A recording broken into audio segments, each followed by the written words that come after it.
എല്ലാവർക്കും നമസ്കാരം. രാഹുൽ സാറാണ്. അപ്പം എന്തായാലും നമുക്ക് ഇവനെ മാത്രം അങ്ങനെ വെറുതെ വിടണ്ട. ഇവനെന്ന് പറഞ്ഞു കഴിഞ്ഞാൽ ആരൊക്കെയാണ്? ആ ലോസ്, റൂൾസ് ആൻഡ് ഇക്വേഷൻസ്. അപ്പോൾ ഇത്രയും പറഞ്ഞ സ്ഥിതിക്ക് ഇനി ഇവനെ മാത്രം നമുക്ക് അങ്ങനെ വെറുതെ വിടണ്ട. നമുക്ക് +2 ഇത്രയും ലോസും ഇത്രയും ഇക്വേഷൻസും ഇത്രയും റൂൾസുമാണ് പഠിക്കാനുള്ളത്. അപ്പം ഒരു 8 ലോസ്, റൂൾസ്, ഇക്വേഷൻസ് ഇതാണ് നമുക്ക് പഠിക്കാനുള്ളത്. ഇവനെ മാത്രം നമുക്ക് വെറുതെ വിടണ്ട. അവനെ കൂടെ നമുക്ക് ഇങ്ങ് എടുത്തേക്കാം. അപ്പോൾ നമുക്ക് ലോസിൽ Henry's law, Raoult's law, Kohlrausch's law, Faraday's law, then rate law, then റൂൾസിനകത്ത് നമ്മുടെ സ്റ്റേറ്റ്സ് ഓഫ് റൂളാണ്. ഇക്വേഷൻസ് അറീനിയസും നേൺസ്റ്റും ഉണ്ട്. ഇത്രയും ഓരോന്നിടന്നിട്ട് നമുക്ക് നോക്കാം. ഒന്ന് ഹെൻറീസ് ലോ. അറിയാലോ, Henry's law pressure directly proportional to pressure of a gas is solubility of a gas അല്ലെങ്കിൽ pressure of a gas is directly proportional to mole fraction. P = കൈ.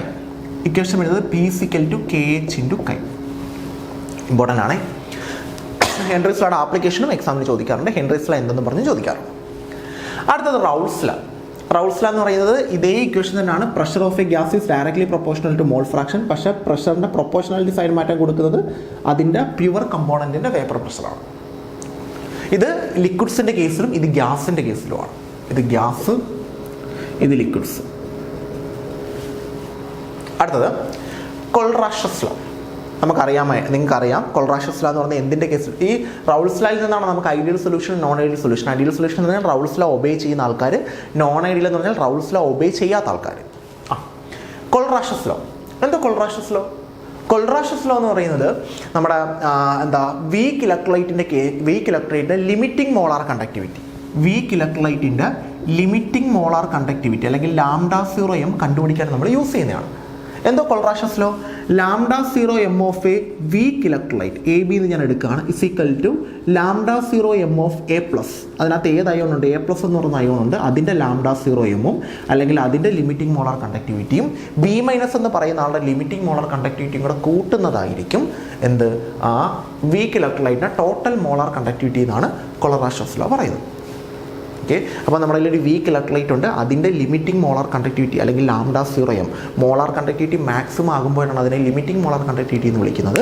അത് കണ്ടുപിടിക്കാൻ നമ്മൾ യൂസ് ചെയ്യുന്നതാണ്.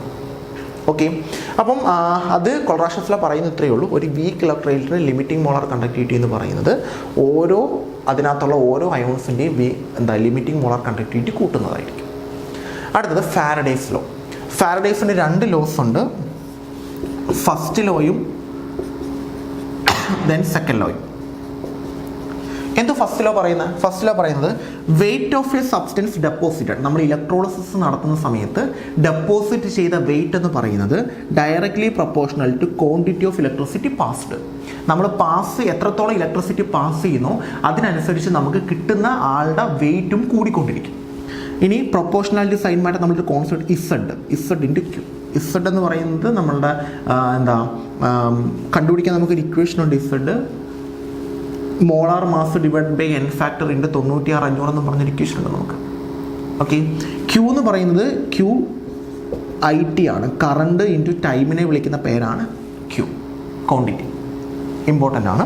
രണ്ടാമത്തെ സെക്കൻഡ് ലോ പറയുന്നത് നമ്മൾ 2 സബ്സ്റ്റൻസ് എടുക്കുന്നു, AB. രണ്ടിനകത്തോട്ട് നമ്മൾ സെയിം ക്വാണ്ടിറ്റി, ഇവിടെ കൊടുക്കുന്ന കറണ്ടും Q ആണ്, ഇവിടെ കൊടുക്കുന്ന കറണ്ടും Q ആണ്. സെയിം ക്വാണ്ടിറ്റി ഇലക്ട്രിസിറ്റി പാസ് ചെയ്യുകയാണെങ്കിൽ WA/WB ആദ്യത്തെ ആളുടെ വെയിറ്റ് / രണ്ടാമത്തെ ആളുടെ വെയിറ്റ് എന്ന് പറയുന്നത് Z1/Z2 ആയിരിക്കും. അല്ലേ? Z1/Z2 ആയിരിക്കും. നമുക്ക് വേണമെങ്കിൽ എഴുതാം WA = ZAQT, WB = ZBQT. WA/WB ZA/ZB ആയിരിക്കും. അല്ലെങ്കിൽ Z1/Z1 അല്ല, നമ്മൾ ഏതും പറഞ്ഞെടുത്തേക്കുന്നത് ZA/ZB ആയിരിക്കും. ഇത്രയേ ഉള്ളൂ ഫസ്റ്റ് ലോ പറയുന്നത്. നമ്മളൊരു സബ്സ്റ്റൻസ് എടുക്കുന്നു, ഇലക്ട്രിസിറ്റി പാസ് ചെയ്യുന്നു. എത്രത്തോളം ഇലക്ട്രിസിറ്റി പാസ് ചെയ്യുന്നു അത്രത്തോളം ആൾക്കാരുണ്ടാവും. വെയിറ്റ് ഓഫ് സബ്സ്റ്റൻസ് ഉണ്ടാവുന്ന ആളുടെ വെയിറ്റ്, എത്ര ഇലക്ട്രിസിറ്റി നമ്മൾ പാസ് ചെയ്യുന്നു അത്രത്തോളം ഉണ്ടാവും. പ്രൊപ്പോർഷണൽ സൈൻ മാറ്റം കൊടുക്കുന്ന കോൺസ്റ്റൻ്റാണ് Z. ദെൻ സെക്കൻഡ് ലോ പറയുന്നത് 2 ആൾക്കാരെ നമ്മൾ എടുക്കുന്നു, ഒരേ കണക്ക് ഇലക്ട്രിസിറ്റി പാസ് ചെയ്യുന്നു. അങ്ങനെയാണെങ്കിൽ ആദ്യത്തെ ആളുടെ വെയിറ്റ് / രണ്ടാമത്തെ ആളുടെ വെയിറ്റ് എന്ന് പറയുന്നത് ആദ്യത്തെ ആളുടെ Z വാല്യൂ / രണ്ടാമത്തെ ആളുടെ Z വാല്യൂ. ഓക്കെ, നേൺസ് ഇക്വേഷൻ അറിയാമല്ലോ.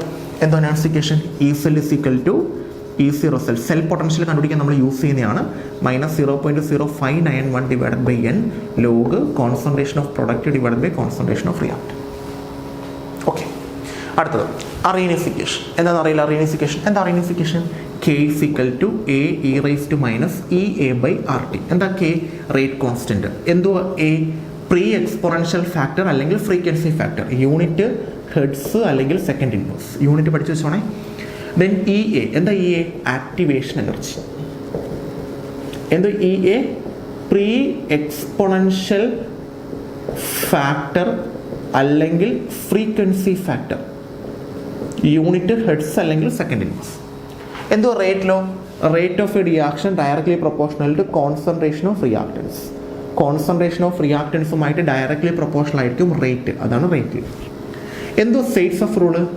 നമ്മുടെ കയ്യിൽ 2 ബീറ്റ ഉണ്ടെങ്കിൽ, 2 ബീറ്റ ഹൈഡ്രജൻ ഉണ്ടെങ്കിൽ അല്ലേ, എലിമിനേഷൻ നടക്കുന്നത് മോർ സബ്സ്റ്റിറ്റ്യൂട്ടഡ് ബീറ്റയിൽ നിന്നായിരിക്കും. എലിമിനേഷൻ നടക്കുന്നത് മോർ അല്ലേ, നമ്മൾ മറ്റേ ആൽക്കഹോളിക് KOH പഠിച്ചായിരുന്നു, ഓർമ്മയുണ്ടോ? കോൺസെൻട്രേറ്റ് H2SO രണ്ടിടത്തും സ്റ്റേറ്റ്സ് ഓഫ് റൂൾ വരുന്നുണ്ട്. ആൽക്കഹോളിക് KOH ആണെങ്കിൽ ഹാലജൻ പോവും, ഹാലജൻ അറ്റാച്ച് ചെയ്തേക്കുന്ന കാർബണിൻ്റെ തൊട്ടടുത്ത കാർബണിൽ നിന്ന് ഹൈഡ്രജൻ പോവും, തൊട്ടടുത്ത് 2 കാർബൺ ഉണ്ടെങ്കിൽ നമുക്ക് 2 പ്രൊഡക്റ്റ് കിട്ടും. അതിൽ ഏതിലാണോ കാർബൺ കൂടുതൽ വരുന്ന സൈഡ് അവിടെ നിന്ന് പോകുന്നതായിരിക്കും മേജർ. പഠിച്ചിട്ടുണ്ട്. അതാണ് സ്റ്റേറ്റ്സ് ഓഫ് റൂൾ. ഇത്രയും റൂൾസും ലോസും ഇക്വേഷൻസും ആണ് നമുക്ക് +2 പഠിക്കാനുള്ളത്. ഇതും കൂടെ ഒന്ന് നോക്കിയിട്ട് പോകും. ഓക്കെ ആണല്ലോ? ക്ലിയർ ആണല്ലോ?